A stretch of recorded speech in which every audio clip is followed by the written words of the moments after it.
Are we on? The broadcast is live. Excellent. Welcome to the First Focal Plane Podcast, episode 27. Because there is no other place to be on a Tuesday night. We're thankful you're here. Yeah. Well, that's right. Yeah.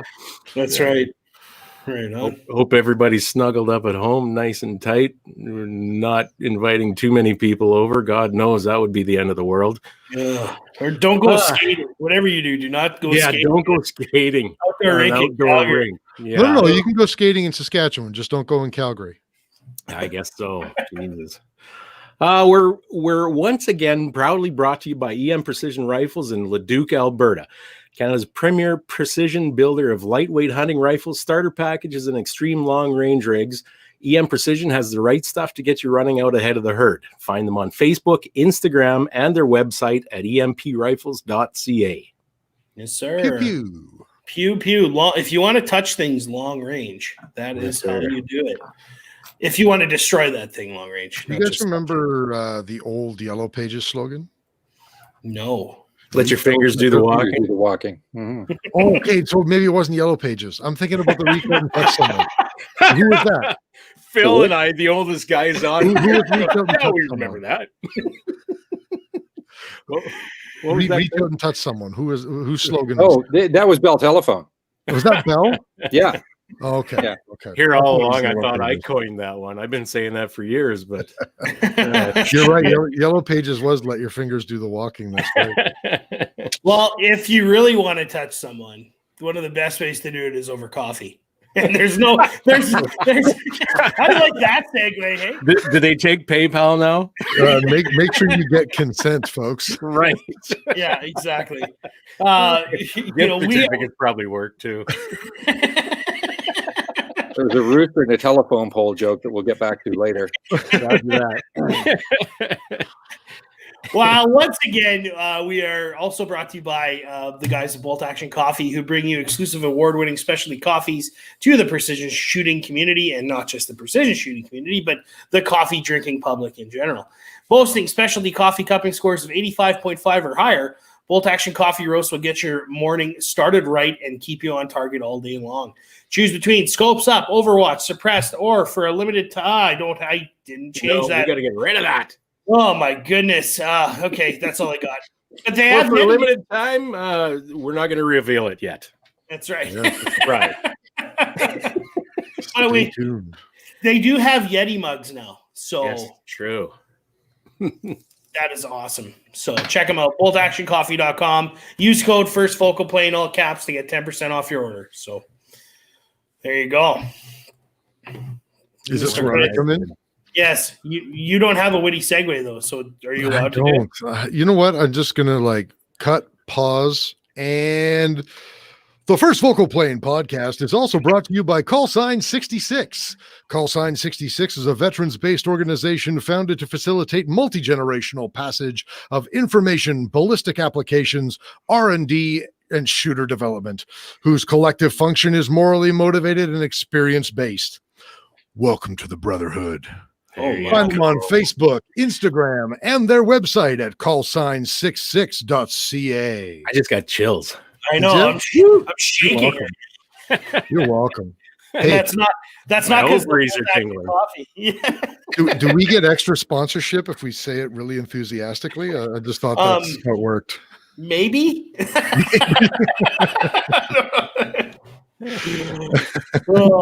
Anyways, well, once again, guys, I am Sean. I am an ag equipment service specialist, father of a beautiful child, and perpetual poor. You're next, Rooster. Am I? Yeah. Is that the way Pay it goes? attention. All right. I'm paying attention to Doug. Doug's slamming us here, and I'm thinking of some witty comeback. But in the meantime, I'll tell you that I'm just the precision rifle guy. The as we were talking about before the show, I'm the precision hand loader. I'm not a volume guy like some other people around here. Father, mentor, all around great guy, beard grower, gardener. It might be time to cultivate that. Yeah. Well, I've been cultivating it all day. Well, that's good. I told you guys last time, 100 strokes a day. I thought, you were we talking took about that the your beard. wrong way. I was talking about my beard, you bunch of sons of. All right. Well, I'm Chris, and I'm just a layabout town, and I'm the guy who put his hair on upside down. Jesus, did that rhyme? Did you work on that? Am I a poet? Someone publish me. It's an Australian toupee. I like that. That's very good. There you go. Does it swirl backwards? Not yet. I haven't reached rooster length yet. No. Careful around rotating equipment. I'll just wear a tie so it gets caught first. Right. Flip it over the shoulder. Well, ladies and gentlemen, we are also joined by Mr. That away. That guy. Yeah, there you go. Go ahead, Phil. Introduce yourself. Hi, Phil Odell with Odell Engineering. Formerly was with Dymaco before it became Colt Canada. Spent a few years there. Had some good times. We can get into that later if we want. Yes, please. Subsequent to departing Dymaco, I started Odell Engineering. We're in our 25th year now, and our house brand is Canuck Guns. www.canuckguns.ca is where you can find all of our bits and pieces. I'm very pleased to hear that you guys have had positive experiences with our guns, and that you're supporting the brand. We've got handguns and a wide range of shotguns, and we also happen to represent Bergara up here in Canada. So we do a little bit into the rifle world as well. And we've been doing that, as I said, for 25 years. We've been very fortunate. My shooting background started mostly in various forms of service rifle, back with the FN, a little bit of number 4, but the FN mostly. And I'm getting a finger. No, it's one of these. This is one of them is the FN. I think it's that one. This is the service rifles of Canada for the last 100 years. It's the one right underneath the M16A1 there. There. It's actually a C7, good sir. Oh, you're right. I'm sorry. It's Canadian. I'm sorry. By the look of it, you've got a C7, an FN, a C7, a C7A1, and a C7A3. Yes. Correct. And we got good eyes there. Yes. Well, I think I thought that was an eye exam back there. I think we invented the M4 carbine up here in Canada. Yep, we called it People the talk C8. about that. That was a Colt Canada thing? Yeah, it was Dymaco. It predated Really? Colt Canada. We worked on the first flat tops and several different iterations of flat tops. And geez, if I'd have known, I'd have had a few of them here to show you guys. But take a commercial break. Yeah, go get them. okay, well, I can do that in a minute. Everybody always we had the C7 and the C8, and everybody always poo-pooed the C8 because, well, it doesn't have the sight radius. And as soon as we started into this project, and this would be about 86, I thought, I can solve that, and bolted a flat top onto a C8, and everybody said, you're an insane man, until an actual operator saw it and went, yeah, I want that. One of those words we're not supposed to say, me, I want that, and I want it now. And then subsequent to that, I was in Hartford, and we were working on the Colt M16 LMG, and an order came in from the United Arab Emirates, and they wanted to buy, and it was like 70,000 carbines. Whoa. And the only thing is, they also wanted to buy 70,000 grenade launchers. So what you got planned there? Go on the carbine until about a half an hour after a bunch of us engineers sitting down at Colt had figured out how to do it. So that's where the M4 barrel contour came from. And I said, why don't you put a flat top on this thing? And lo and behold, the M4 was born. And that whole flat top thing, that came out of Canada. They were kind of blown away by that. And yeah, then it took off. And everybody thought the M4 and the M4A1 was a regular M16A2 receiver and a flat top, and it wasn't. The M4 was full auto. The M4A1 was burst fire. Yep. They were all flat tops right from the get-go. Now, wasn't the development of the M4 predicated by the Danish military? Didn't they request something like that? Well, the Colt had the carbine, and they were all over the world. I mean, the Israelis had tons of them. Like the Israelis bought carbines literally by the container load off the FMS program. And you could tell if the Israelis thought, you ever saw a newsreel from Israel and they thought they're actually going to have to go shoot somebody, they had Colts. Yep. If they were just going to look good, they had Galils. Yep. I mean, and it was just the way it was. But yeah, the carbine was around, but the actual M4, no, that was us. Nobody had put a flat top. They never had a flat top. We had a flat top in Canada years before Colt had a real one that they actually made down there. So for the uneducated, can you explain what you're talking about between flat top and otherwise, if you don't mind? Sure. If you took your commercial break, I'd actually show you. But anyway, this would be a flat top. Yeah, there you go. I mean, the big thing is, and the difference is that the integrated carry handle, which people refer to as the original, the AR-10 profile that went to the AR-15 with that integrated carry handle that contained the rear sight, is the original. You cut that off and you put any one of a number of different kinds of rails on it, and then you have what's called a quote unquote flat top. And the one that everybody's standardized on was the 1913 or Picatinny. Right. Yeah. And that's now there's a NATO rail, and they've got a new designation for it, but we just call it the NATO rail. And it's essentially the same thing. They've just tidied up some tolerancing issues. Interesting. Yeah. Well, crazy. Yeah. Oh, I mean, we had an internal railed one. I built a pile of them with the Rardy rail, which went to the UK because they had a problem with putting their kite night vision sight on their M16s, because certain specialist units over there never took the L85. They went from the FN to the M16, and when they finally got rid of all their M16s, they have since then bought Canadian rifles, which I had a little piece to do with. But yeah, we built them special receivers that took their dovetail, their top end dovetail, so they could put their kite, and in particular the Maxi kite, which was the long range night vision, right on the gun, and they loved that, and they were very effective with it. Wow, building all that scary stuff in Canada. Yeah, well, and here's the fun part, and I think the statute of limitations is up on this. Great way to start a story, by the way. Right. Yeah, here's the rabbit hole number 2. When we first started doing that, it was illegal to build an automatic firearm in Canada. Yeah, we could buy them from overseas. So all our Mag 58s were purchased from FN. The C9s were purchased from FN. And when we first started building rifles, the contract was written in such a way that we never actually built a complete C7 rifle for the longest time. We would procure a forging, sell the forging to the government. The government then contracted us to machine it.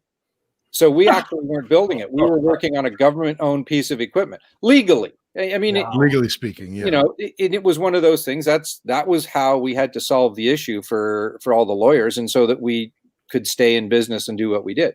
And when we started in the Netherlands, which predated the Danes, we started there in late 86, and it took me 8 years to get that contract, including changing the law of the country. So we could actually build a fully automatic firearm and supply it to our neighbors. And you're talking about changing Canadian law. Yeah. We had to change the export control law, and we changed the export control law, and then tag-alongs that affected other aspects of the law, like the Criminal Code and the Firearms Act. We attached to the bill that was in Change the Export Control Act, and that's how we got it all done. Yeah, it was a lot of fun. I mean, it was amazing. The stuff that we got into on that Dutch contract and the Danes were observers. In fact, my boss in writing said I was absolutely forbidden from talking to the Danes, or he was going to fire me. I mean, he did fire me later, but not for that. Is that rabbit hole number 3? Probably, because they ended up getting the Danish contract on an uncontested buy, because I had been sending shit to Denmark, and I got to know the guys in Denmark. And on my weekends when I was in the Netherlands, back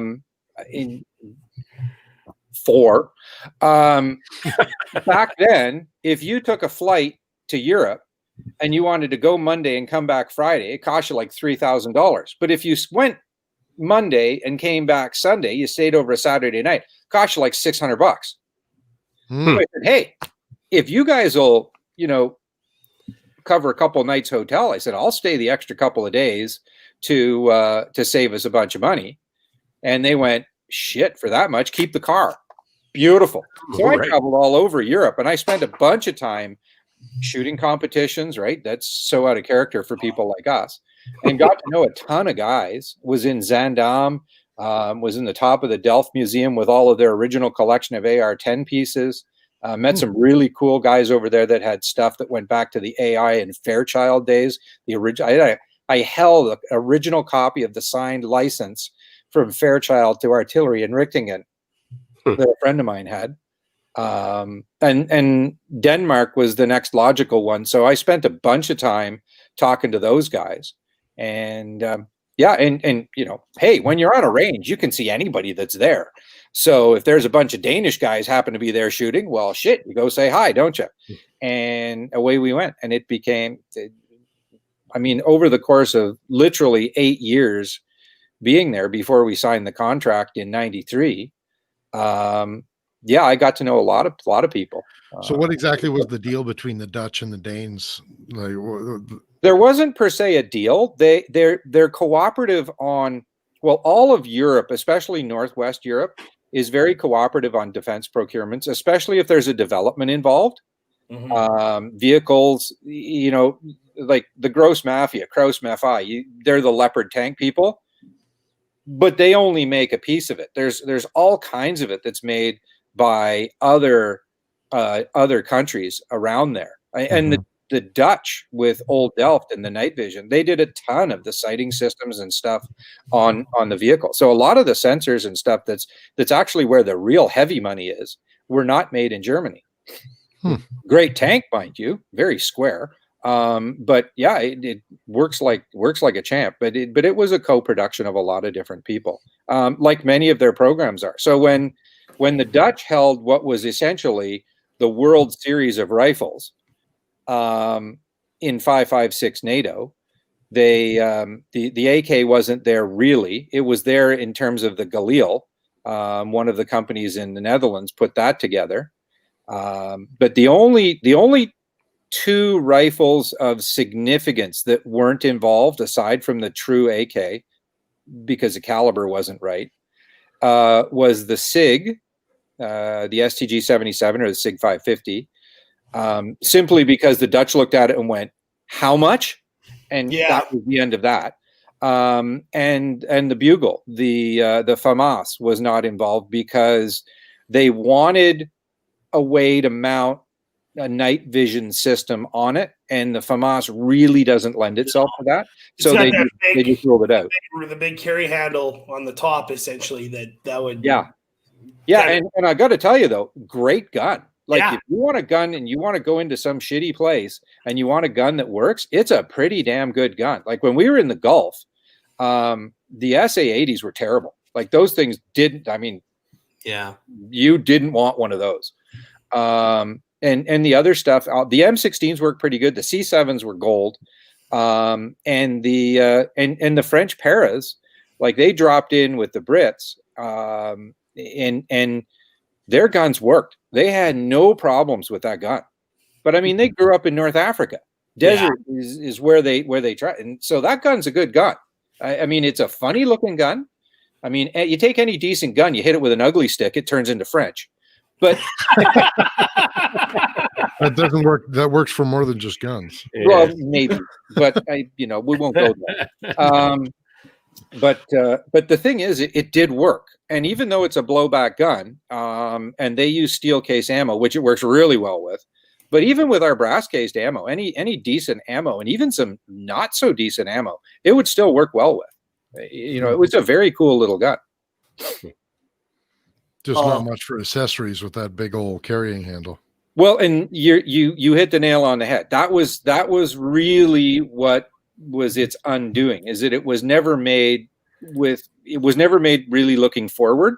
So sticking night vision on it was essentially damn near impossible. Although mostly their theory was that their snipers would use the night vision.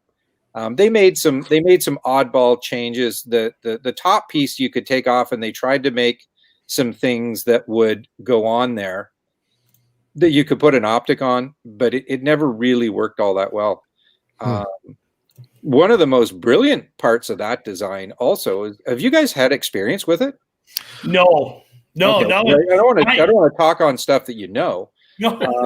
But the I've never been in any French army. Sorry, what's that? I've never been in the French army or the Foreign Legion or anything. I've never no experience with French firearms. Oh, well,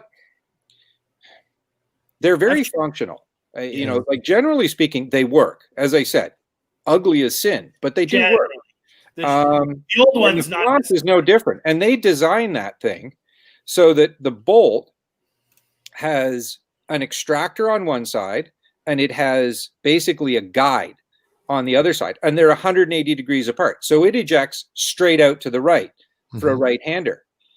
If you take it apart, you remove one pin, you reverse those two pieces, put it back together, stick it back in the gun, and you've got it set. Those are set up for right-handed firing, but that piece that looks like a 5 or 6 sided cover, that actually unclips, turns around, and clips on, and you got a left-handed rifle, and you have no need for tools or any other parts. The same gun as left or right-handed shooters. So was that big old carrying handle really an integral piece of the design? Like, could they have gotten rid of that to make it more functional? Well, one of the things that they did, like this was, they always talk, the 300-yard rifle was the M16. This was like a 150-yard rifle.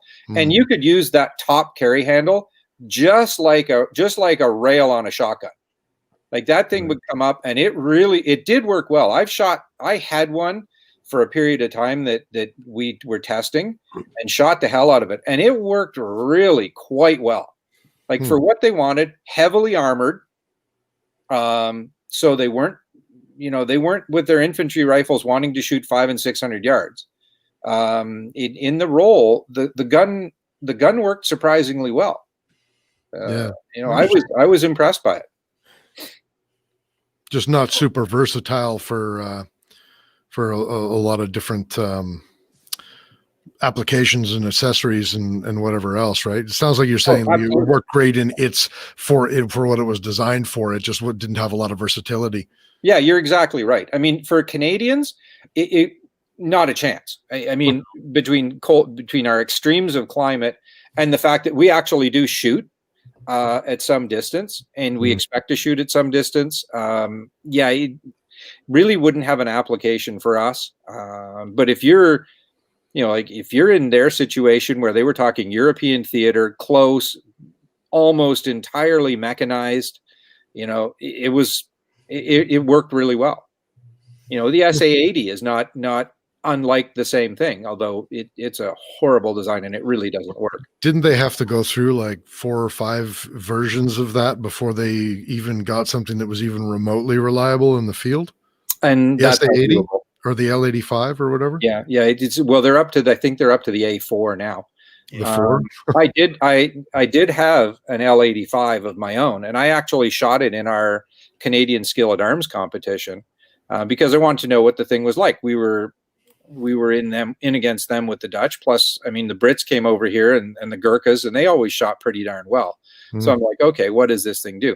Well, anyway, I made friends with the British Army Rifle Team armorer, and Mr. French was kind enough to he says, "Oh, you're shooting one of ours." I was like, "Yep." And he goes, "Oh," and he's looking, and he goes, "Oh, well, that part's not the current one." And this is before any of the overhauls. This is like, this thing's brand new. And he says, oh, that part's not current. Yeah. And he starts looking at it. And by the time he was done, he'd given me 39 new pieces. So what And it still didn't work. so the four stock was the same? No, they changed. Even that. No, they changed they'd actually changed the heat shield inside because apparently it didn't work all that well. The way the gas system came up, it spit a lot of stuff around. Holy crap. So how did all this development lead you to deal with Turkey? Well, that goes back to that first when I said he fired me later. So yeah, when that slight difference of opinion occurred, and I always laughed because they said I actually have the letter, and anyone who's ever been fired can love this. I have the letter where they stated that they wanted to take the company in a different direction. Yeah, they actually said that. Well, when I left, they had 175 people, and they were out to hire another 10 or 12 more. Mhm. And 5 years later, they were down to 52 people, half of whom were building auto parts. So I figure they successfully took the company in a different direction. And the guy who fired me lasted about 13 seconds after his time was due with the new buyers when they finally sold it. So anyway, but that's just me. It's always nice to have validation after something like that, isn't it? Well, it is, and then of course well, not of course, that's an incorrect statement. The new fellow that had come in was a fellow by the name of Jeff McLeod, and Jeff was a fairly practical soul, and he went, "Why did we get rid of this guy?" And so he called me up, and from then forward till today, we continued to do work with them. And you know, we still do projects and odds and ends of stuff. So when you left Demaco, did you start Odell Engineering like right after that? Yeah. So Yeah, there wasn't a lot of time in between there then.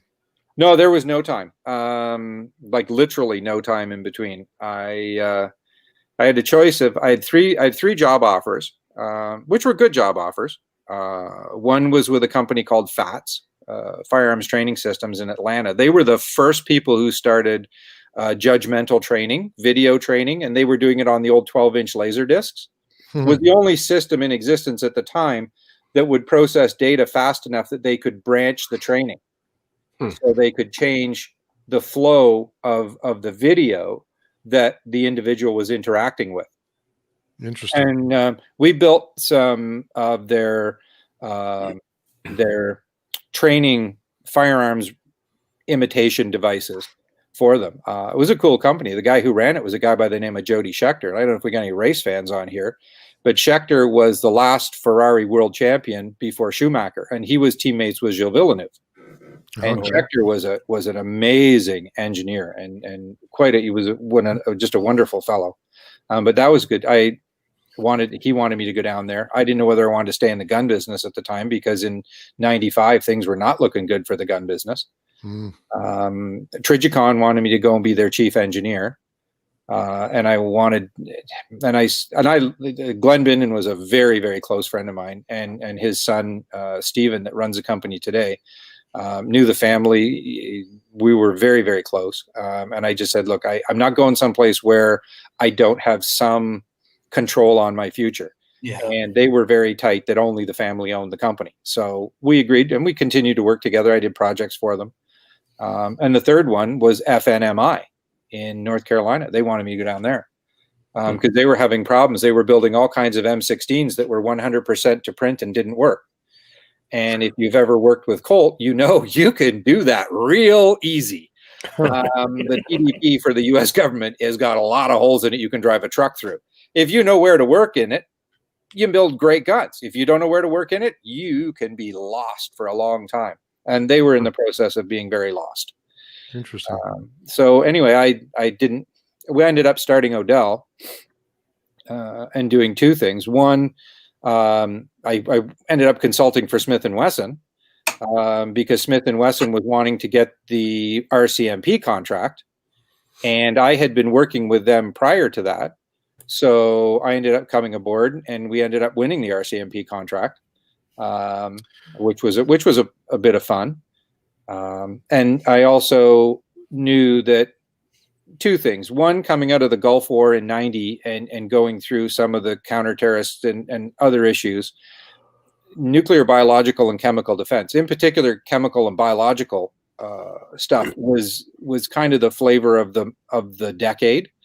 Yeah. And in Canada, we had developed an amazing product called reactive skin decontamination lotion. It was invented by a guy out in Suffield, originally from Perth, Ontario, a guy by the name of Garfield Purdon.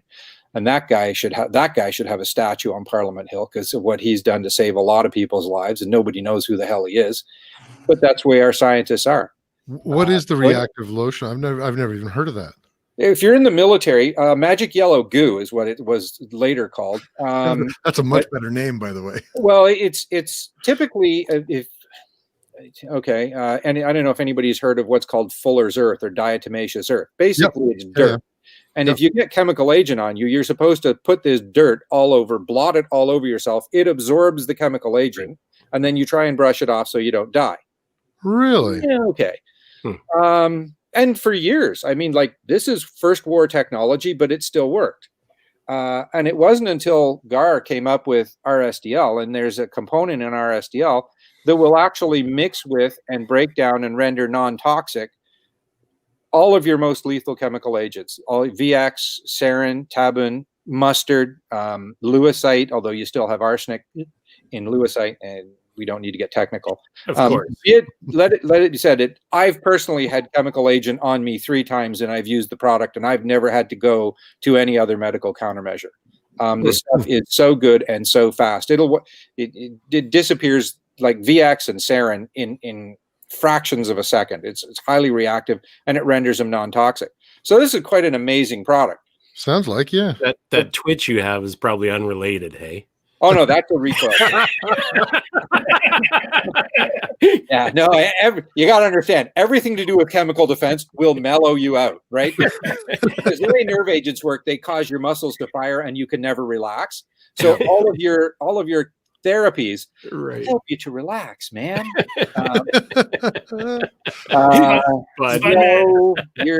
Your best things for COVID are what Trump said 8 months ago.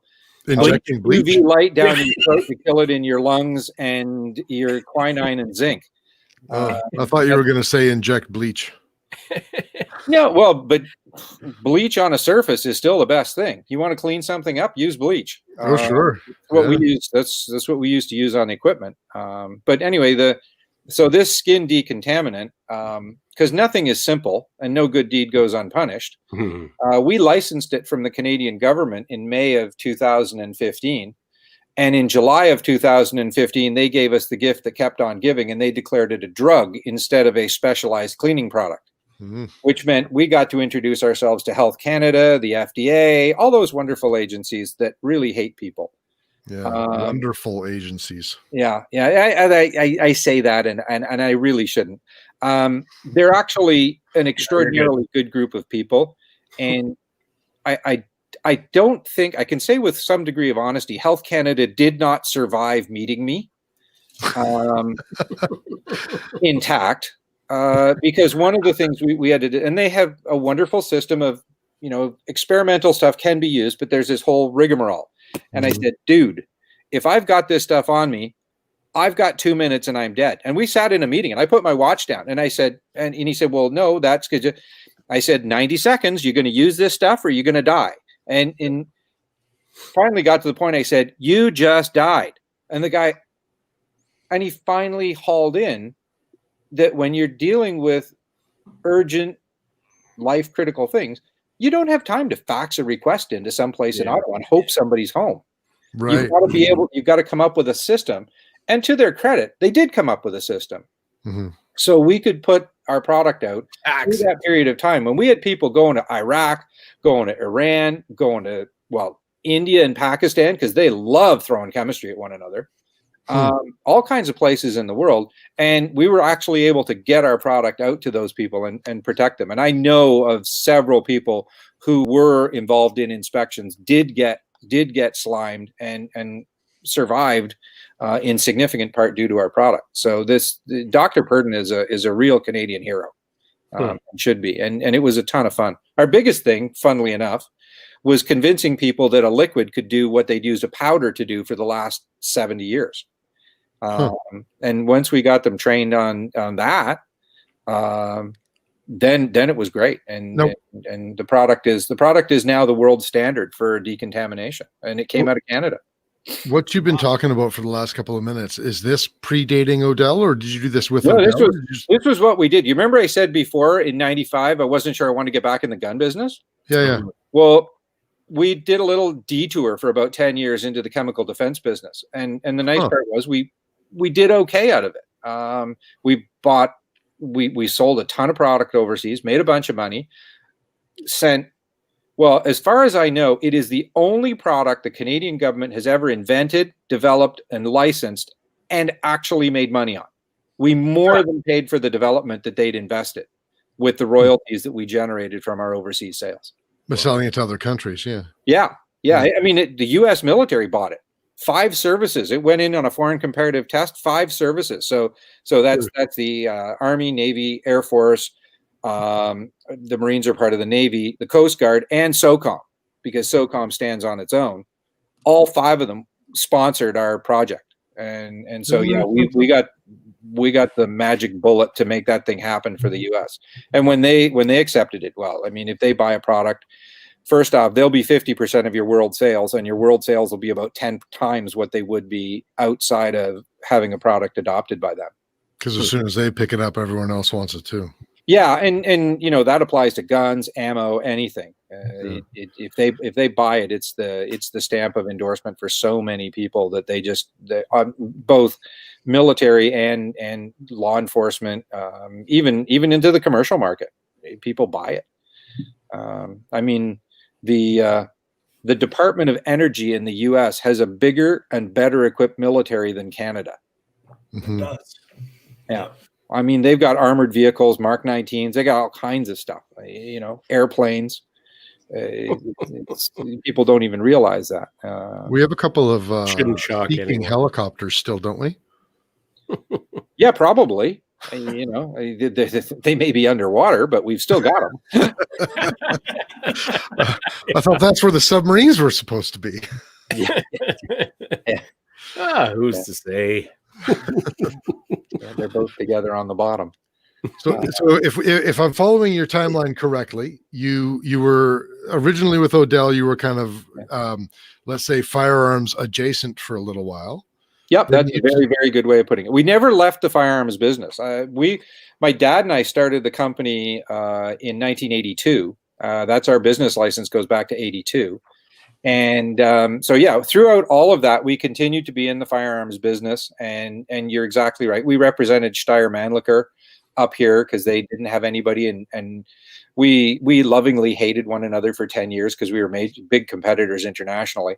But great guys. And singing old party songs over Steyr in the middle of the night is kind of hilarious. Yeah, we had a good time with them, and eventually, basically, my parents' health started to deteriorate. So at the time, we either went into full-on manufacturing of our SDL, or we sold it. And so I elected to sell it and spend my time with my parents. I continued to consult, and then in the case, my dad was a gun maker, and he worked at Canadian Arsenals for years. And so I guess I come by the gun business whether I wanted to or not. You're right. I mean, we had high powers and FNs in the basement when I was like 2 years old. So I remember these things right from then. That got me hooked, and then we kind of regenerated the business. We did a few projects. We did a project for SNC. We developed a training rifle for them. And then when 2007, 2008 hit, unfortunately took a significant hit in the markets. And so instead of being retired, I was back to work, and you go with what you know. So we just decided to fire up the company in a big way. And that's what we did. So starting in the early, 2011, 12, we started to get going more and more. And that's when we started looking at the, expanding the line. I was always a rifle guy. And that was my background, from service rifle, target shooting, sniper rifle shooting. And so I knew that side, and we did a bunch of stuff there. But that's a hard business in Canada to really do a lot with, because of the way the munition supply program works. And a lot of guys who have built companies, Prairie Gun Works, KDEX, our friend up there, no, there. You guys have built companies now that are awesome. I love seeing the work that you guys do, and being Canadian and seeing really, really high quality precision rifles coming out of Canada, and seeing it being a big enough business that people can actually eat. No gunsmith was a full-time gunsmith back in the day. You always had another job. Not till very recently. Yeah, that's true. I would say probably in the last 25 years when we've had the company, that has changed to the point where now people can do that full time. Yeah. You do kind of get that sense when you look at the Canadian firearms industry in general, is that in a lot of ways it's still like a fledgling industry. It's still trying to, I don't know if you could figure out an identity is the right way to say it, but it's growing very quickly. Mm-hmm. You can see a lot of different companies entering the market all the time, and it sounds like, and sadly some leaving.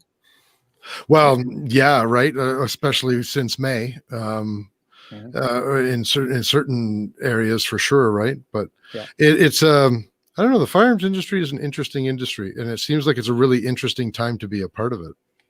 It is an interesting industry, and it's one of, you could, by and large, never get the quality of people at what you pay them in any other industry, because people are just attached to this business, and it's literally in their blood. And it's a small business. There's not a lot of people that, we as a company, and I'm not going to say I know everybody, because I don't.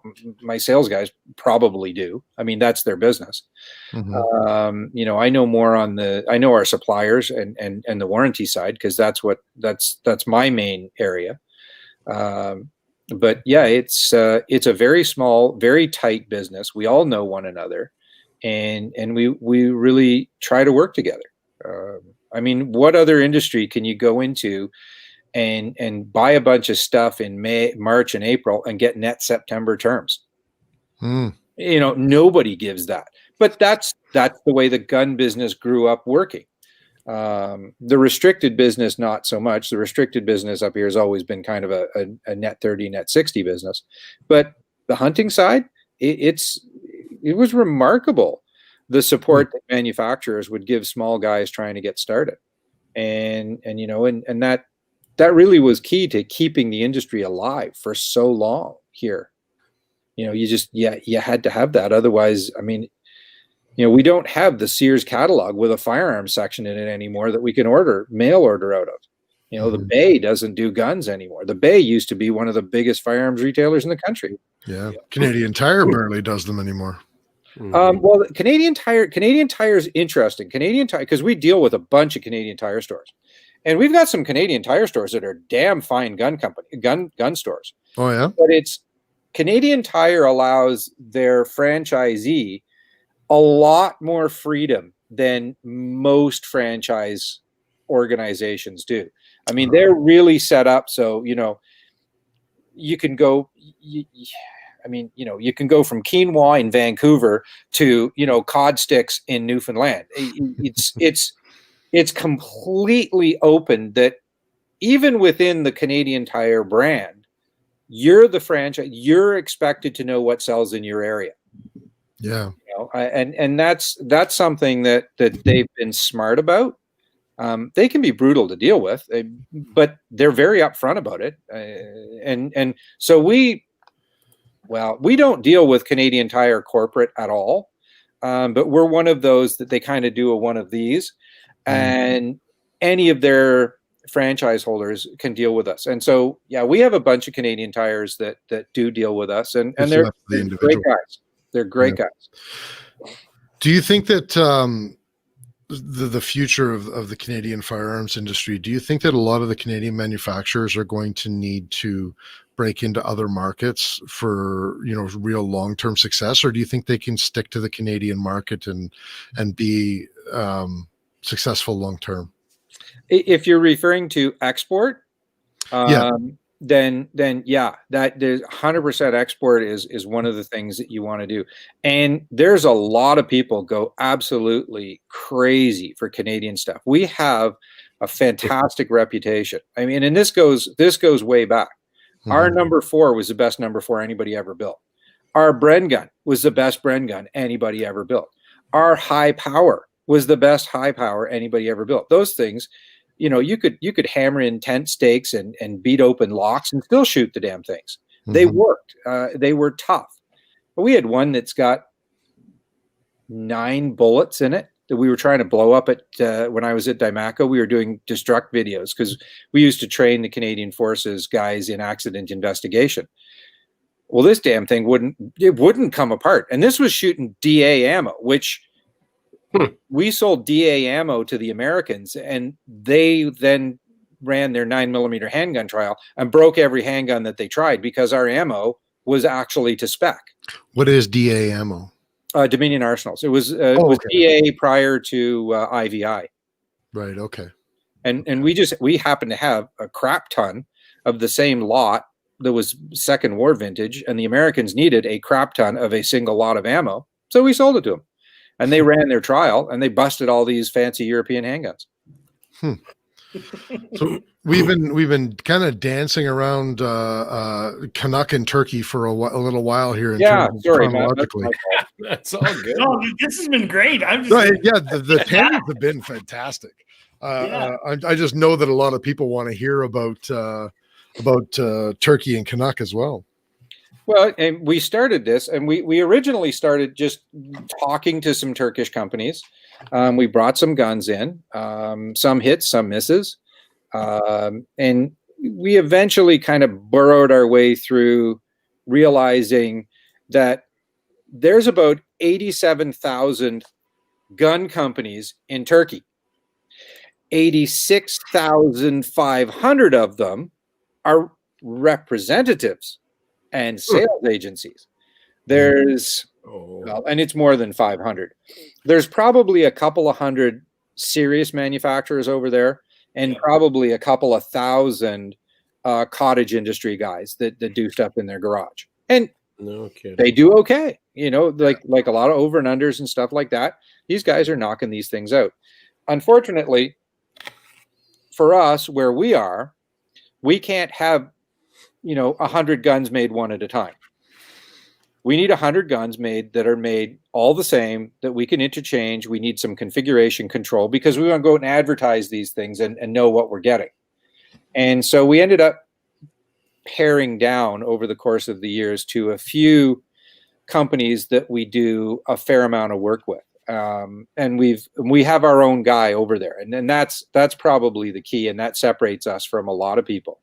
And it's actually, we've done better than a lot of American companies through this, because the Americans, being that they bought a bunch, would send their own people over, which is the best. I mean, if I could do that, I'd be over there 3-4 times a year. But we can't. And I haven't seen my Turkish guys in 2 years now. Wow. We just talk on the phone. We talk, like, WhatsApp is the Bell telephone of Turkey. So your WhatsApp, and you talk to these guys all the time on here. And our biggest thing is we knew the fellow worked at one company. And so when he left there, we hired him, and actually a buddy of mine in the States hired him, and we both hired him. And so between the two of us, he actually ended up making a nice raise. Now, he didn't realize what, we were gonna ride him like a rented mule at times, and that's exactly what it is. But he's good, and he does a great job, and he does well out of it. But having somebody over there this past year and a half has been absolutely invaluable to us, because when you got stuff, I mean, you're fighting the language barrier. Yeah. And it's big. That's why there are so many of those businesses are just like, sales businesses and all that sort of stuff, because those are the people who are have the best communication skills, whereas the manufacturer, if they even do speak English, it's broken English, right? Yeah. And yeah, you just cracked the code, and you're actually being fairly optimistic on most of the manufacturers. Yeah. Now, that being said, the guys we work with, by and large, there's two companies we work with that we really have to work through our guy. Most of the others, we can sit down and have a conversation like this, especially if it's technical, because they're good technically. The biggest problem you have with Turkish guys is when you ask them a question, they're sitting there like, what do you want to hear? Oh, really? Oh, yeah. They don't don't want the business, right? You. Like the worst thing that a Turkish guy or girl, and I'll tell you, people don't realize it's a very, very equal opportunity country, Turkey. I mean, at least a third of the executives at the companies we deal with, including owners, are female. A lot of them are family owned, so you get a lot of the family in the company. That's fine. The president might be, Pelin. These things happen, and they don't care. And they believe me, when the girls go off on somebody, you don't have to speak Turkish to know that they're being put in their place. Right. And there's hell to pay if there's a problem with product, and they get on it. So it's you just, there is no issues with who you're dealing with. They're all in the good companies. They're all very competent. And we deal with a couple of the companies that are associated with the Turkish Arsenal system. And in both cases, our main sales rep is female, and they're both whip smart. And so they do really well over there. And it's part of Turkey that we see that a lot of people, you maybe don't expect. They're a ton of fun. Our exporter, the lady that runs our export company, is one of the biggest export agencies in Turkey. And I wouldn't cross her. I mean, Turkish Airlines is scared shitless of her. and they should be. Good ally. So they're great people to deal with. They could come on a call, be two more squares on the side, and the ones that speak English, well, we'd have the same kind of conversation. It'd be a bunch of fun, and they'd have a ton of stories too. Yeah. But our biggest thing, really, over time was burrowing down to find, this is the guy who actually makes my parts, and then working with them to develop it. And in a couple of cases, we work through agencies because that's how this particularly professional group is set up. And that's okay. I mean, they're very open, and the best agencies will have no problem telling you, this is the factory that's building your stuff, and go talk to them. And if they have a problem with that, you have a problem with them. Exactly. So, it's one of those things. And in the sales agency companies, they do what they do. And we just care that we get a reasonable price for a good product. And like I said, the biggest problem is getting them over being able to tell you bad news.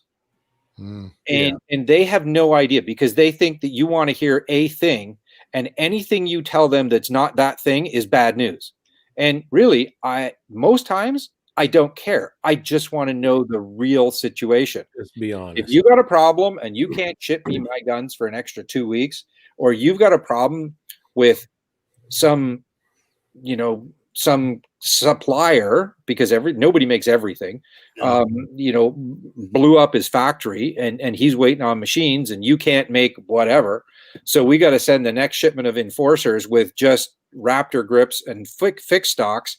They're not going to have pistol grips. Well, these guys, they're not quite as bad as the Japanese, but they damn near want to go jump off a building before they'll give you bad news. Oh, wow. And so that's, I think one of our key successes is we've got to the point that they can now have that conversation with us. Yeah. And that's huge, because that really does set you up. You can die on expectations. So let's dive into the Canuck line a little bit. A lot of the pump guns are 870 based, correct? Like they're the same footprint as an 870, or am I out to lunch with that? It's a pump gun. They're all it's a pump gun, and the bolt is a single top lug that locks into a barrel extension. Gotcha. Does that make it an 870? Meh. I mean, you could make it a 37, except it doesn't bottom eject, although stand by on that line. What you got there, Phil? You never know. But yeah, is it? Yeah, it's kind of similar. Is it the same? No. No. Does it have a cross bolt safety at the back? Yeah. Does it have a trigger? Yeah. It's one of those things. Is it the same to a user? Oh yeah. Is it the same to an engineer? No, not at all. No, exactly. How do you want to slice that apple? Well, exactly. And you're not just pump guns. You've got over-unders. You've got semi-autos. Yeah. You've got the whole rigmarole that you need. And more specifically, looking at this the trap option you guys have, that looks phenomenal. No kidding. Yeah, oh, shit. I had one. Well, commercial break. Okay. But like if you guys check them out, like he said, Canuck guns. This looks. You mean this one? Yeah. Yeah. That looks awesome. Missing a part? No. Almost that one. Yeah. Okay. And it's empty. So we've cleared it for all the people that are looking. Yeah. This is our trap combo. And this is a really nice gun. This has been an excellent gun for us. The reason I have it off is because we had one of the things you go through when you're talking about dealing with foreign suppliers and getting stuff over here is we had some damage on some stocks in transit. So some of them got pulled off and we're just getting them refinished. Mike, where are you located? Alberta. Lloydminster. We got lots of people in Alberta. There's trap combos out there. I know I shipped them in the last couple of weeks. But if you want one, buy it, because my next shipment won't be till probably March. There is a bit of lead time on those, and typically, to be honest, because I would never be anything but honest. I hate that phrase. Just telling it like it is. We typically try to come close to bottoming our inventory for some of those guns, and the trap combos are one of them, from January to February, March, for two reasons. One, they don't sell. And second, if there's something new coming, we don't want to jumble up an introduction. So we'll have a brand new, fresh shipment of guns for the 2021 season. And that's where we're at right now. So if Mike wants one, you see one out there, and I don't know where you are in Alberta, but we got lots of really, really good dealers out there. Yeah. They're super guys. If you see one and you want one, grab it. We even got Ken Thiessen from Bullseye North on the call right now. He's watching. Oh, so it's good old Kenny. I know they have them or can get them. So yeah, Kenny, they're one of our great guys, and Bullseye North. If you're ever near London, you owe it to yourself to go in and see that store. It's a fantastic store. The boys have done an amazing job putting that store in. It's absolutely beautiful. It's one of the jewels of the Canadian gun industry, being able to go in and see that store. They've really worked their nuts off, and they've done a really great job. And I say that purely because they are also the number one Canuck dealer in Canada. Doug. But seriously, they're really good. Doug, you heard the previous comment about 37s. Stick with me, brother. For If those we of you hadn't had COVID, I would be introducing it to you right now, but we're working on something. and What- for those Go of you listening, Phil or Doug says to Phil, build a slamfire trench gun with a bayonet lug and you'll sell a bazillion of them. So there's that. That's true.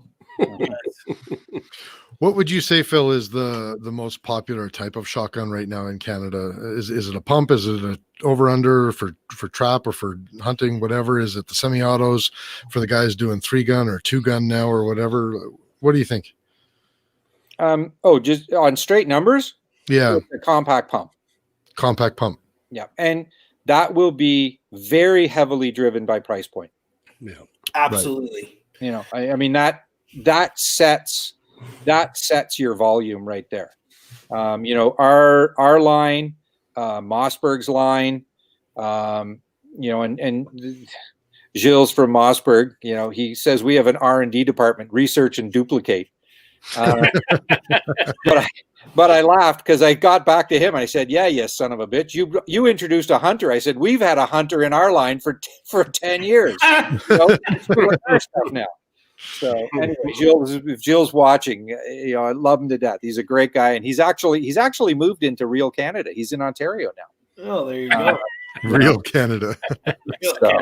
Real Canada. You got to understand, real Canada starts at Highway 25 in Ontario and goes west. Now I've just pissed off half the country. Yeah, exactly. We like to think it's a little further west than that, but okay. You can come down here and spend some time. We're gonna have to. We were supposed to come to TACCOM, but then that got canceled. So. Oh, that's a shame. And it's funny because we talk about this, and I mean, except for the language, you could go into the northern parts of Quebec and areas. They're just like us. They love guns. They don't want to be bothered. They hate government. Well, that's Ontario, outside of Ottawa and the Golden Horseshoe, Toronto, yeah, is exactly the same as the West. That's the common denominator separator in this country is that fucking government. Honestly, yeah.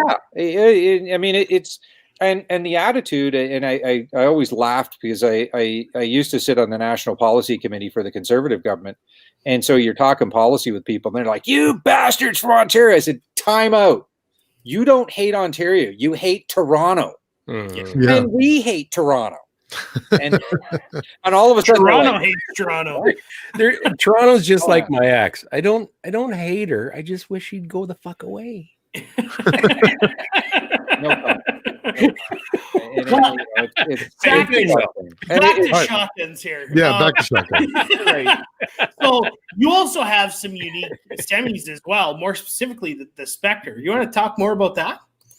Oh, Spectre. Yeah, we love the Spectre. Great little gun. Yeah, that was a bunch of fun. We had wanted a bullpup of some sort for a long time, but the real trick, of course, is you have to try and dope out how the authorities are going to see it when they look at it in Ottawa, and that took quite a period of time. We finally kind of got a hint of what they sort of were looking for, and so we then looked around. The other side of that is you don't want to bring in a gun that just happens to meet a bunch of regulations if it doesn't work. You also want a good, solid gun that's going to work really well. And the Spectre, there's a couple little wrinkles on it I'd still like to improve. I think they're improvable without changing the gun significantly at all. Mainly it's in terms of takedown and little details like that. The actual gun design is real solid. The thing, it's a nice gun to shoot. And in this, where not being able to get to TACCOM or come to our range day, I mean, we shot the hell out of the Spectre at range day. I mean, flats and flats of ammo out of this thing. And it just kept going. I mean, we had one out at Wolverine days. and we had our operator, which looks remarkably like an Italian shotgun that is shall not be named. adopted by the Marine Corps, and it works like a champ. And for the price of one operator and about a flat of ammo, you could buy one of the originals. Sorry, not a flat of ammo, a skid of ammo. Yeah. That's been a bunch of fun. The Spectre is a fantastic gun. Like I said, if you want, I think it's really, to me, it's an ideal deer and turkey gun, because if you're, especially in a tree stand, it's not huge, right? It's compact because of the nature of it. So if you're in a tree stand with the gun, it's easy. If you're holding the gun, the weight's between your hands. It's not a high stress gun to hold weighting, which is in both deer hunting and turkey hunting, 97.83% of your time is sitting on your ass waiting, being told not to move. Yeah. So yeah, and turkey on the ground, same thing. Guns with you, it's in. You haven't got this thing out front. It's wavering out. No, it's in. It's tight. Mobile choke gun, so you can, for deer, you can screw in a rifled choke. For turkey, you can put the extra tight choke in. They're both 3-inch. It's a 3-inch gun. 2-round mags are available. So you're covered from the perspective of how many rounds in the gun. And the gun it's this long. Yeah. So now you think of that, and that's a 20-inch gun. Yeah. Got the velocity. I mean, slugs coming out of that thing are going to make anything they hit drop. I'm thinking dead coyotes is what I'm thinking. Oh yeah, that would be. Yeah, we have a lot of coyotes around here, and number 4 Backpacking one of those is real good. Yeah. That's a tickety boo little gun. I really like it, and it's easy to use. The paddle on the front of the magazine for the magazine release is super easy to use. So you don't have any problems. It's got a nice rail up there, red dot or a scope. Easy goes on there. Wow. And, the only problem is is you will be right-handed when you're using it. Yes. Yeah, or at least you should be. You're right. Well, you're going to be. You're Highly either going to be right-handed or you're going to be looking for new front teeth. Yeah, exactly. If you like your face. New front teeth are easy to come by. Well, and like you said, it's the price point is very attractive on this. Like Wolverine has them. It looks like in stock. I don't know, out of stock, but they're actually landing next Sunday. Oh, there you go. So if you want one for $675 plus theft and shipping, it's yours. And that's a stellar price compared for other market comparatives. Where you're paying upwards of $1,000 plus essentially for something similar. That's a highly attractive option. So probably, and I mean it's nice because it gives you opportunity to do some things, because most of these guns, and back to our M4 discussion about sight radius, are set up so that you can stick an optic on them. And for coyotes, deer, turkey, bear, great bear gun. Yeah. And again, if you're talking bear in the bush, if you're moving it, depending on where you're hiding, where you're hunting, or up in a tree stand, again, the compact gun is a really, really good thing.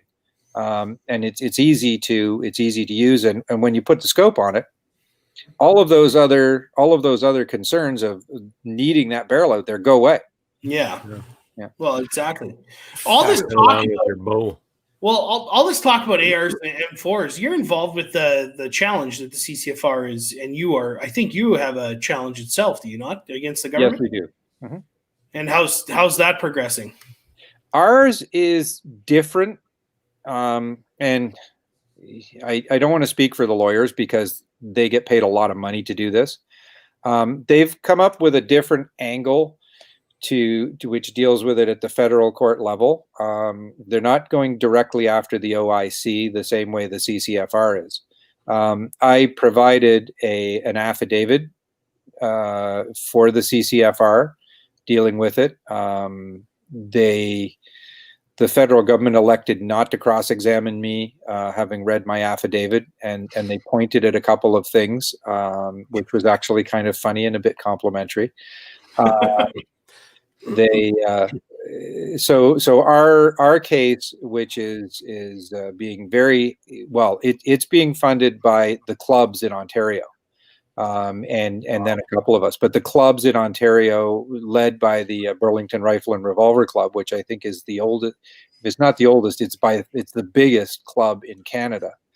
They put a ton of money behind this, and they've got the what is rated as the best Supreme Court legal team in Ottawa on board. So they didn't go half. They brought the railway gun to this particular show. So yeah. Zach says, "Is there somewhere people can donate to your challenge?" Burlington Rifle and Revolver Club. And Zach knows me, so you can. And I'm not hiding. Odell Engineering, Canuck Guns are on Facebook. Anybody wants information, I'm more than happy to do it. I don't have it here. Otherwise, I would give you the information directly. But I can do that. And I don't know, Sean, if you have the ability. I mean, I can get you the information on where people could do that, and maybe you could put it out to your listeners. Sounds good. Yeah, can we follow up with that after the show? Yeah, definitely. I'll take notes here. Okay. So if, let's say, all goes well, is there any hope for Canuck to get into that game, the AR-15, AR-10 game? Hey, there's You've got always the history. I mean, we work with a fantastic company out of Texas called Radical Firearms, and we sold a ton of Radical Firearms, and the great guys, love those guys down there, and they build a really quality product. They built a perfect configuration for us, right? The RF-15 that we had made for the Canadian float, M-LOK float rail, 16-inch barrel. It did flat top. It had mission first tactical pistol grip and stock, the minimalist stock. So, I mean, out of the box, ambidextrous safety. It had like 9/10 of what you wanted in an AR was sitting there. So now you go spend your money on, some of the little go faster accessories you maybe want, put it in your optics, put it in your sling, the stuff that is very personal, and go have fun. And the gun sold for what, $700 at the end? Oh wow! I mean, it was a steal. And great guns. There's. This commercial break is brought to you by Bolt Action Coffee. Yeah, everybody knows what a lower looks like, but yeah, I mean, this was the upper that they did for us, right? So you got a full rail, M-LOK. Yeah. And floated 16-inch barrel. Yeah, 16-inch barrel, M-LOK, melanated barrel. So it's really a nice piece of kit. Wild chamber, 1-in-7 twist. Thing worked like a champ. And it's just a shame. And the carriers were full weight carriers. Oh yeah. So they weren't the bobbited carriers that we get in other things that can sometimes cause you some issues. Mm-hmm.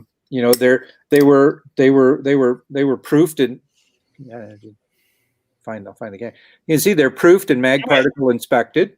Not everybody does that. No. These things were really well put together, and the guys still who put them together, I've been to their factory. They really care. They do a nice job. So. And you were selling complete rifles or just uppers, or? We were selling both. I mean, we sold all the complete rifles in 5.56, and then we brought in a line of uppers. So you could, you wanted a 22 Nosler or a 6.8 SPC or a 300 Blackout or whatever you wanted. We had uppers, and they just clipped right on. And I mean, it's $700. Well, yeah. Why would you go and buy a stripped lower, but you just buy an entire gun and then fit on the bits and pieces you want? Right. Well, I mean, it was a good piece of kit. If you really want to build something up, we sold the Colt Canada, the old Dimaco branded lower receivers and kits there. You could buy a full on mil spec bolt and carrier assembly from us that was literally right off the Canadian military production line. Yeah. They built 1,000 of them, and 900 went to the military, and we took 100. They were quite literally 100% identical to what was going out to military and LE. So we had that, and then we had F1, which was probably the most super customizable and most incredibly gorgeous. It is light as a feather.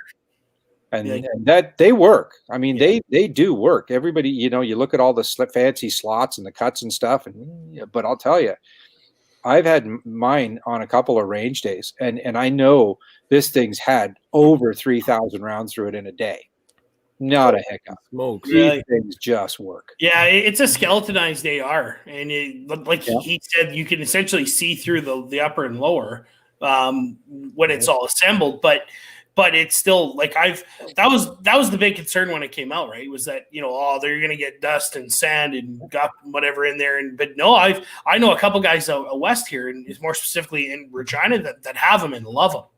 And haven't had a chance to shoot them since May, but and that and there is the real. I mean, there's the curse word we can all use, but that's the shame, because the F1s were an absolutely beautiful. I mean, when you want to talk a butter smooth action in an AR, they were silk.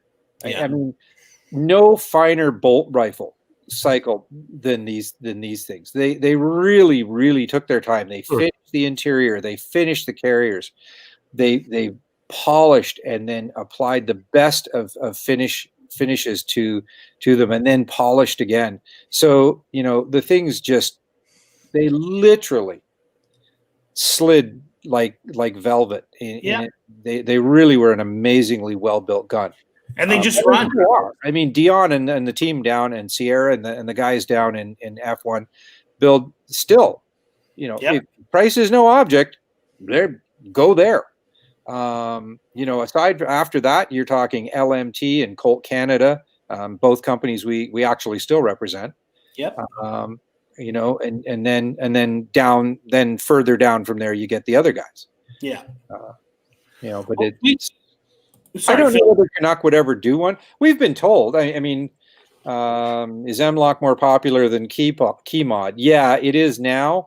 In the military, by and large, in my experience, is pushing over to M-Lock, which is kind of killing off Keymod.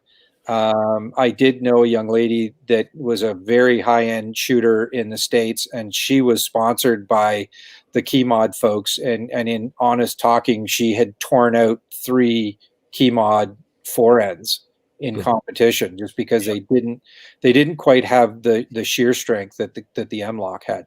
So yeah, I think M-Lock is going to be the long term. I agree. Redman 76. Yeah. You think it'll completely push Keymod out eventually? I don't know, because I don't know how determined there are some people behind Keymod. I do know that I think in all the years we sold one F1 with a Keymod handguard, and that's the only time we've ever sold a Keymod. Everything else we sold M-Lock. I always thought Keymod was a little bit superior to M-Lock. It has certain location aspects that are better. Yeah. But in terms of the pull and shear, the M-Lock not as robust. Be testing out superior, and all I know is that you're not talking about sweetly handled things. All I know is that I accidentally bought a Keymod handguard for my Stag 10 once, and then promptly returned it and got the M-Lock version. I would have done the same thing. That's not to say that the Keymod doesn't work. No, like I said, it's just. To be fair, I didn't give it a chance. I ordered it accidentally. Yeah, and I mean, we all are so much more gentle on our equipment because we actually pay for it than military and law enforcement. I mean, well, if we break it, we have to replace it ourselves.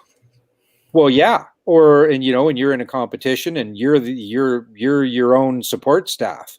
You don't have 1,000 or 100,000 people behind you making sure you've got another little bang stick to carry on the war with. Wow.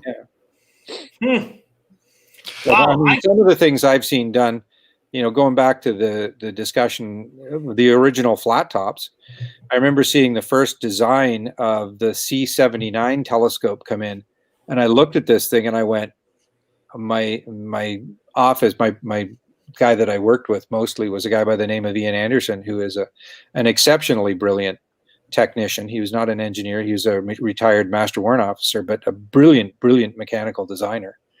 And I looked at him and I said, how many minutes do you think these things are going to last? What you going to do with that? Pardon? What you going to do with that? Oh, we knew what they were going to do because we knew the unit that was getting them. It was 2 Van Du. And it was like, literally, how many minutes are these things going to last? And in 24 hours, and it was only 24 hours because the people who delivered them went away for 16, they handed back all 15 rifles in a bag. Wow. And all of the scopes were shattered and backed off, and the mounts were all broken. Wasn't even worth finding a box for, huh? Nope. Well, there was too many small pieces in the bag. They threw all the little bits and pieces they could in there. Lenses were laying around. It was something else. It was a real education for the folks up in Midland, who to their credit, took that education and ran with it and came up with a good product in the end. Their optic module is fabulous. One of the best optic modules you'll ever find. The base, meh, but they did improve it hugely. I regret ever selling. I had a deactivated C-79 Elcan that I sold, and I regret selling it just because it's a piece of Canadian history. And yeah, I have number 2. No kidding. One went on the first C-7A1 that was presented to Ottawa. And because of the amount of work that I did for lights, getting that damn thing to be even, well, we redesigned a lot of that thing. They gave me number 2 and they gave my dad number 3. So I guess technically I have 2 and 3 because I've got his stuff. Wow, I could pick your brain all night here. This is we're getting a good history lesson, like Luke said at the beginning of the show. Unfortunately, we don't have a ton of time left, but wow, I've absorbed so much info through this conversation, Phil. I sincerely appreciate it. This is amazing. Happy to do it, man. And if there's anything else, any questions, or I'm happy to do it again. Just my apologies for that. Oh, it's tonight. Right. Yeah, in 17 minutes. You just ratted yourself out, Phil. Nobody listening knew about that. No. Oh, buddy. Anybody who knows me will tell you. I used to have a very good friend of mine, and God love him, he passed on some years ago. But they used to say the only thing later than Doug or Phil was Doug and Phil. And that's just the way it is. So yeah, again, I love doing this stuff, love getting out talking to people. I love hanging with gun people. You guys are great, obviously very intelligent, very well read, and it's a pleasure to talk to folks like you. Wow, well, thank you. Anytime, if we can do this again, if you want to do this again, Sean, I'd be really happy to. I would love to have you on. I'll tell you after the show, but we got a guest lined up for the new year that I think you would really enjoy. So we'll play up here. Yeah, please have Phil back, he says. And Kelly from Project Maple Seed can confirm that you're always late. Yeah, well, that's all right. She's too gorgeous for words is just, what can I say? She can get away with stuff. There you go. Yeah, that's right. Hey, Phil, do you have any shout outs this week? Anyone you want to special mention or? Oh yeah, I will be roasted upon an open fire if I don't say number one. Always to my parents who did everything they could to set me on the right road, and I still did what I did. There's a good and they boy. both passed on. So I hope they're looking down and smiling. And of course, to my wife, Pam, she is she's the Saint Peter is to the Catholics. She's the rock upon which we operate here. She keeps everything going in the office. The people in the business, they know her. She scares the shit out of me. So, That's the key to a successful she's marriage. she's a wonderful person. Loves guns. Was about as liberal as you could get when I met, and now she's slightly to the right of Attila the Hun. So I had a small influence on that. I think And that's kudos to you, Phil. well, like I said, I'm just the guy with the chair and the whip in the middle of the circus, and also, to the team here, Ben Crete has been with me for 12 years now. Nikki Price does our ads, those ads you see in Caliber and now Access to Firearms online. Nick does all of those, and she is amazing. Anthony Byler has joined us, and Tony's a great guy, young fella, keen as hell. Looks like he's about 11 years old. But Doesn't everybody now? no, this dude Maybe I'm really short looks my like age. he's 11 years Yeah. old. If he ever shaves, he wouldn't even make a ride on Canada's Wonderland, let alone buy Well, a house. I'm thinking, thank Christ Sean grew a beard, because I felt like grandpa, for Christ's sake. And I think some of you guys might know the Mahler, Ian Mahler, our sales guy. Yeah. Great guy, great guy, and of course Debbie and Janet that ride herd over all the paperwork, and there's as well, you guys know, and I don't know whether our your audience knows how much paperwork there is in this business in terms of licensing, not just from the feds, but NRCan, municipal stuff. Yeah. So it's the team is very important, and you see my face, and you get some of the war stories, and I have a ton of fun, and hey, I will be the first one to admit I have led a blessed life. Uzi Gal was a friend of mine. I met Schechter. I've met some of the most amazing people. Ed Azell, before he passed away, was a good friend. Glenn Binden, and I'm not name dropping to name drop, and just saying I got so lucky to meet some of these people, and we've got amazing guys in Canada. Some of them are on the screen here. You guys do great things in the business, and it's an absolute pleasure to hang out with you guys and know you better. Well, and that's kind of the goal. We're trying to get there anyway. Yeah, we're trying. Doing really good. We want to highlight, local Canadian business like yourself, and hopefully get your name out there. And you did amazing on the show. So that's enough for me. Chris, who do you got for shoutouts? Well, I think I've done this before in the last couple of weeks because this is an ongoing thing, but I'm going to shout out Steve Huck at Grey Birch Solutions again. He's finally got my bolt on the way, my Shrike bolt with a V block. So I'll have a complete Shrike rifle. Now all we need to do is wait for him to get this foundation SF finished up, so that I can get that out, and then it will be making appearances at Project Maple Seed and X22 in 2021. So I'm excited to have it and break that bolt in with that receiver finally, so I'm not using a 45-year-old bolt on a brand new receiver. Damn it, man. I am excited for you. I know, right?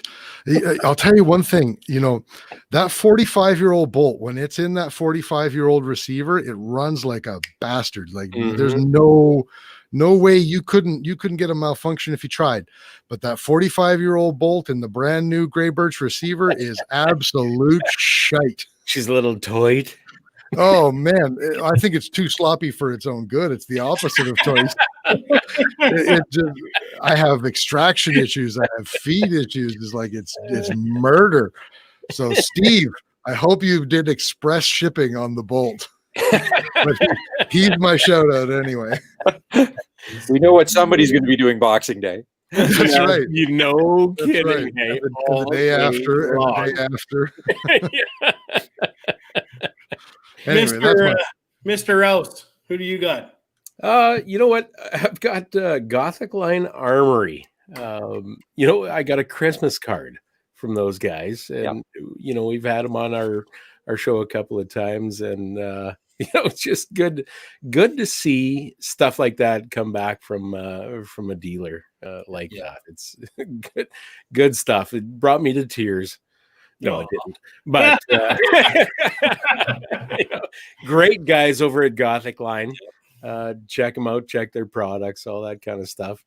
And you know what? My girlfriend Nancy, for supporting me in everything I do, all of this stuff. She listens in until we start getting into gun stuff that she doesn't know. She likes the witty banter at the beginning and all the bullshit and the giggles and all that kind of stuff. So she listens to 5 minutes of every episode. Well, that's right. She's a fucking great gal, at man. least she listens. Thanks, Nancy. Yeah, man, that's better than Absolutely, 0 minutes. But you know what? She participates too out on the range. We get her out as much as we can during the summer months. She's a Salvadorian gal. We got to get Phil out on the range. Yeah, absolutely. So Nancy's not a winter gal. She's a little brown girl from El Salvador. And from El Salvador, she knows how to handle a gun. Well, yeah, when they're not outlawed for general citizens, yeah. I used to train all the multinational observers that did the D-mill and Spanish operations were on at the time. So yeah, the Salvadorians and especially the women down there, very lovely, very tough, and they're take no shit people. No, they're great girls. Trust me. She keeps me in line. Yeah. The way they should. That's right. Yes, absolutely. I need structure. I do. Well, I'll finish this up, guys. We're going to take a quick break throughout the holidays to enjoy Christmas and that sort of thing. We'll be back in the new year. But my shout out is to everyone who's downloaded and listened and supported us throughout the last year of doing this between gunning around and this. Oh, amen, brother. Yeah, this has been phenomenal. We've had such a great response, and we wouldn't do it without you guys. So thank you very much. We appreciate it. And also shout out to our sponsors who have taken a chance on us. Shane and Steve at EM Precision, Miles, Carrie, Cappy at call sign 66, both the guys at Bolt Action Coffee, phenomenal. So yeah. And when Carlos Hathcock says everyone of the First Vocal Plane family have a very Merry Christmas, he means everybody tuning into this show. That's right. Everybody on the panel, From start to finish. Absolutely. Thank you very much. It's been a great freaking year and a bit. What are you talking about? It's been a great year. This has been the worst year. Oh, I mean for the podcast. For the podcast, you jackass. Hey. I'm like, why are you lying to the people? This is like the last episode of the year. Like, don't lie to them. Podcast only. Okay, podcast bubble. Right. It's been the best year for the podcast bubble. It's been the only year, so we don't have anything to measure it to. Anyway, great.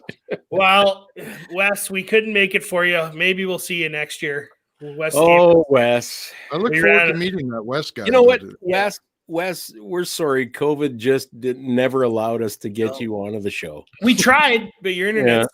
So the government says. That's right. Sorry. My government says 4 people in a gathering in a podcast. That's it. It's like being at a restaurant. You can't have too many at one table. Right. That's right. Well, big shout out to math when you're standing up because it only is 5 feet up. On that note, never tell this shit to engineers.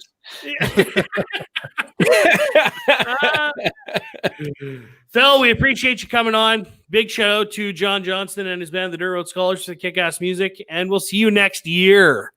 Yeah, rock and roll. 2021, bitches. What?